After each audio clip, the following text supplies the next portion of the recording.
Napoleon Bonaparte की फ्रांसीसी फौज की सफों में तेजी से चढ़ाई ने इसे पहले ही फ्रांसीसी इनकलाब के हंगामा खेज दौर में एक नुमायां शख्सियत बना दिया था। 1798 तक उन्होंने जनरल का ओहदा हासिल किया था और इटली में अपनी फौजी कामयाबियों की वजह से काफी मकबूलियत हासिल की थी। ताहम इसके अज़ाइम बर्रे आज़म यूरोप से आगे फैल गए और वो अपनी सल्तनत कायम करने के ख्वाहिशमंद थे। इस मकसद को ज़हन में रखते हुए उन्होंने मिस्र पर अपनी नजरें मरकूज की, एक ऐसी सरजमीन जो तारीखी अहमियत और स्ट्रेटेजिक अहमियत दोनों रखती है। नपोलियन का मिस्र में मुहिम शुरू करने का फैसला खालिसतन इलाकाई तौसी से मुतासिर नहीं था। कई अवामिल ने इस जुर्रतमंदाना कोशिश में हिस्सा लिया। सबसे पहले मिस्र को मशरिक की दौलत के गेटवे के तौर पर देखा जाता था, जो कदीम तहजीबों और बेशुमार खजानों की सरजमीन थी। दूसरा, यह स्ट्रेटेजिक तौर पर एशिया, अफ्रीका और यूरोप के चौराहे पर वाक़ था, जिसने इसे इस वक्त के जोग्राफियाई सियासी पहेली का एक अहम टुकड़ा बना दिया। डायरेक्टरी के तहत फ्रांसीसी हुकूमत का यह भी ख्याल था कि मिस्र की मुहिम नपोलियन की बेपनाह मकबूलियत और अज़ाइम को मुल्की सियासत से दूर करने में मदद दे सकती। मिस्री मुहिम का एक अक्सर नजरअंदाज किया जाने वाला पहलू साइंसी और सकाफती खोज पर जोर देना था। नपोलियन की फौज के साथ आसार कदीमा, नबातात और इंजीनियरिंग समेत मुख्तलिफ शुबों से ताल्लुक रखने वाले दानिश्वरों स्कॉलर्स का एक ग्रुप था। उनका मिशन मिस्र की कदीम और गैर मुल्की सकाफत का मुताला और दस्तावेजी शक्ल देना था, इसके असरार और तारीखी खजाने को बेनकाब करना था। इस दौरान होने वाली दरियाफ्तों ने मिस्र के बारे में यूरोपी तफहीम और मिस्रियत के वसीतर मुताला पर देरपा असर डाला। मई 1798 में नपोलियन की कमान में एक बड़ा फ्रांसीसी बेड़ा, जिसे आर्मी डी ओरिएंट के नाम से जाना जाता है, टोलोन, फ्रांस से रवाना हुआ और मिस्री मुहिम का आगाज किया। फ्रांसीसी आमदा एक मुतासिर कुन मंजर था, जिसमें सैकड़ों बहरी जहाज और 30,000 से ज्यादा फौजी शामिल थे, जिनमें पियादा फौज, घड़सवार और तोपखाने शामिल थे।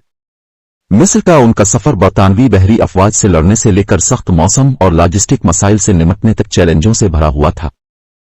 इसके बावजूद बेड़ा मिस्र के साहिल तक पहुंचने में कामयाब रहा और 1 जुलाई 1798 को फ्रांसीसी अफवाज सिकंदरिया के करीब मारबाट में उतरे। मिस्र में नपोलियन की आमद को बहुत कम मुजाहमत का सामना करना पड़ा।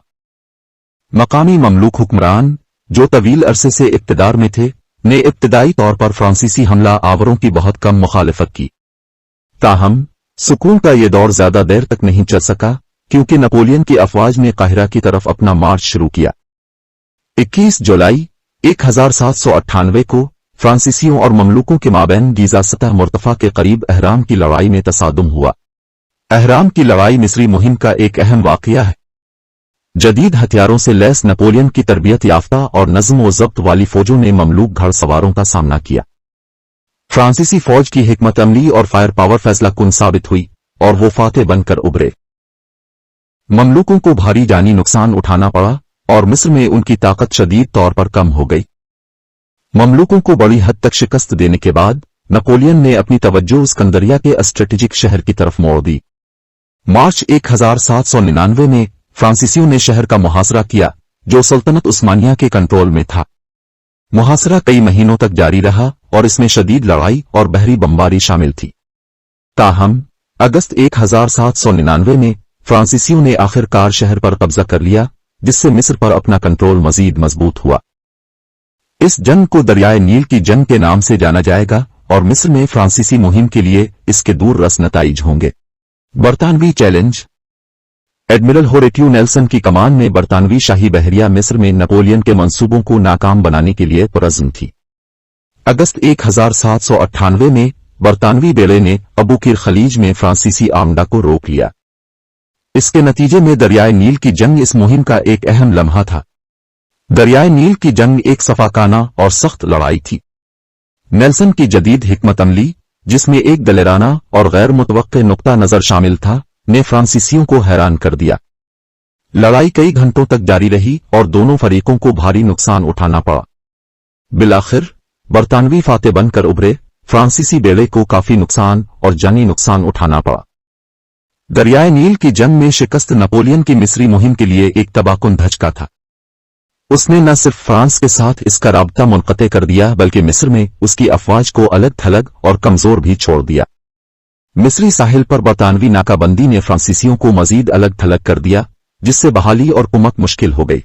बरतानवी बहरिया की जानिब से साहिल को बंद करने और सल्तनत उस्मानिया की जानिब से मिस्र पर दोबारा कब्जा करने की तैयारी ओहे के साथ नपोलियन को बढ़ते हुए चैलेंजेस का सामना करना पड़ा। मिस्र पर फ्रांसीसी कब्जे ने मकामी मुजाहमत को जन्म दिया था और नपोलियन को बगावतों के एक सिलसिले से निपटना पड़ा था। इसके अलावा इसके फौजियों को बीमारियों का सामना करना पड़ा, जैसे बॉबविंग टाउन, जिसने उनकी सफों पर भारी बोझ डाला। और 799 के अवाइल में सल्तनत उस्मानिया ने फ्रांस के खिलाफ जंग का ऐलान किया। फ्रांसीसियों को मिस्र से बाहर निकालने का मौका देखा। उस्मानियों ने ग्रैंड वजीर यूसुफ पाशा की क़यादत में अंग्रेजों की मदद से मिस्र पर हमला किया। उसने मुहिम में एक अहम मोड़ की निशानदेही की। उस्मानी खतरे पर नपोलियन का रद्द-ए-अमल तेज और मुअस्सर था। उसने अप्रैल 1799 में कुतब्बर की जंग में उस्मानी अफवाज को शिकस्त दी। इस फतह ने आर्जी तौर पर मिस्र में उस्मानी पेशकदमी को रोक दिया और खित्ते पर फ्रांसीसी कंट्रोल हासिल कर लिया। ताहम मजमूई तौर पर सूरत हाल गैर यकीनी बनी रही। बरतानवी नाकाबंदी अब भी बरकरार है।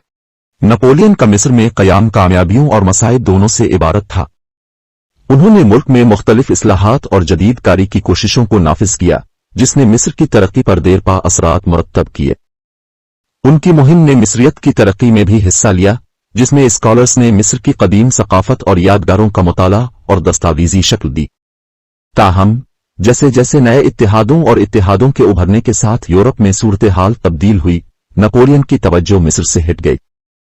अगस्त 1799 में वो मिस्र से फ्रांस के लिए रवाना हुआ, मुहिम को अपने मातहतों के हाथों में छोड़ दिया। इससे मिस्री मुहिम के इख्तिताम का आगाज हुआ, क्योंकि नपोलियन ने फ्रांस में अपने सियासी अज़ाइम पर अपनी तवज्जो मरकूज की। जैसे ही नपोलियन ने मिस्र छोड़ा, इस मुहिम को मजीद चैलेंजों का सामना करना पड़ा। मिस्र में फ्रांसीसी अफवाज, जिनकी क़यादत जैन बपटिस्ट कुल्लीबर जैसे जर्नैलों ने की, उस्मानी खतरे का सामना जारी रखा। सूरत हाल खराब होती गई और मिस्र में फ्रांसीसी पोजीशन तेजी से नाकाबिल कबूल होती गई। मार्च 1801 में कुल्लीबर ने सिकंदरिया के कन्वेंशन पर दस्तखत किए, जिसके नतीजे में कुछ शराइत के तहत मिस्र से फ्रांसीसी अफवाज का इनखिला हुआ। ताहम सिकंदरिया के कन्वेंशन की शराइत का मुकम्मल तौर पर एहतराम नहीं किया गया था और जून 1801 में कुल्लीबर को एक नाराज शामी ने कत्ल कर दिया था। इस वाक़ये ने फ्रांसीसी मुहिम को मजीद अफरा-तफरी में धकेल दिया। इसके बावजूद अंग्रेजों ने जनरल रॉल्फ इबरक्रॉम्बी की कमान में मार्च 1801 में सिकंदरिया की जंग में फ्रांसीसियों और बकिया ममलूकों को शिकस्त देने में कामयाबी हासिल की। सिकंदरिया में शिकस्त ने फ्रांसीसियों के लिए मिस्री मुहिम के इख्तिताम को निशानजद किया। सितंबर 1801 में सिकंदरिया के हथियार डालने के एक हतमी मुआहदे पर दस्तखत हुए, जिसके नतीजे में मिस्र से फ्रांसीसी फौजियों का इनखिला हुआ। नपोलियन की मुहिम का मिस्र पर गहरा और देरपा असर पड़ा। अगरचे ये मिस्र की तारीख में एक कलील मुद्दती वाक़या था, लेकिन इसने अहम तब्दीलियां लाई है। जदीद यूरोपी तसव्वुरात और टेक्नोलॉजियों के तारुफ के साथ साथ कदीम मिस्र के मुताला ने मुल्क की तरक्की और सकाफती वर्से में हिस्सा लिया। फ्रांसीसी मुहिम का असर आज भी मिस्र में नजर आता है, खास तौर पर मिस्रियत के मैदान में और उसकी अमीर तारीख के मुताला में। अगरचे मिस्री मुहिम मशरिक वस्ती में फ्रांसीसी तौसी के लिए मिस्र को एक अड्डे के तौर पर महफूज करने के अपने बुनियादी मकसद को हासिल नहीं कर सकी, लेकिन इसका नपोलियन के करियर पर नुमायां असर पड़ा।